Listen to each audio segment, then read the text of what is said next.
एक बूढ़ा व्यक्ति अपने बेटे और बहू के साथ रहता था। परिवार सुखी संपन्न था, किसी तरह की कोई परेशानी नहीं थी। बूढ़ा बाप, जो किसी समय अच्छा खासा नौजवान था, आज बुढ़ापे से हार गया था। चलते समय लड़खड़ाता था, अब तो लाठी के सहारे ही चलता था। चेहरा झुर्रियों से भर चुका था, बस अपना जीवन किसी तरह व्यतीत कर रहा था। घर में शाम को खाना खाते समय पूरा परिवार एक साथ टेबल पर बैठकर खाना खा रहा था।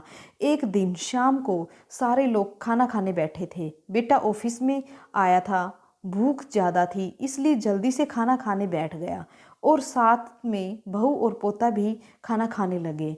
बूढ़े हाथ से थाली उठाते समय थाली हाथ से छिटक जाती है, थोड़ी दाल टेबल पर गिर जाती है। बहू बेटे ने घृणा दृष्टि से पिता की ओर देखा और फिर से अपना खाना खाने लग गए। बूढ़े पिता ने जैसे ही अपने हिलते हाथों से खाना खाना शुरू किया तो खाना कभी कपड़ों पे गिरता तो कभी जमीन पर। बहू ने चिढ़ते हुए कहा, हे राम, कितनी गंदी तरह खाना खाते हैं, मन करता है इनकी थाली किसी अलग कोने में लगवा दे। बेटा पत्नी की बात से सहमत था।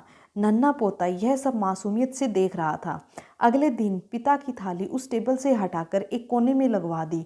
पिता की डबडबाती आंखें सब कुछ देखते हुए भी कुछ बोल नहीं पा रही थी। बूढ़ा पिता रोज की तरह खाना खाने लगा। खाना कभी इधर गिरता कभी उधर। पोता अपना खाना छोड़कर अपनी दादा की तरफ देख रहा था। माँ ने पूछा, क्या हुआ बेटे, तुम दादाजी की तरफ क्या देख रहे हो और खाना क्यों नहीं खा रहे हो? बच्चा बड़ी मासूमियत से बोला, माँ, मैं सीख रहा हूँ कि वृद्धों के साथ कैसे व्यवहार करना चाहिए। जब मैं बड़ा हो जाऊँगा और आप लोग बूढ़े हो जाओगे तो मैं भी आपको इसी तरह कोने में खाना खिलाया करूँगा। बच्चे के मुंह से ऐसा सुनते ही बेटा और बहू दोनों कांप उठे। शायद बच्चे की बात उनके मन में बैठ गई थी, क्योंकि बच्चे ने मासूमियत के साथ एक बहुत बड़ा सबक दोनों को सिखा दिया था।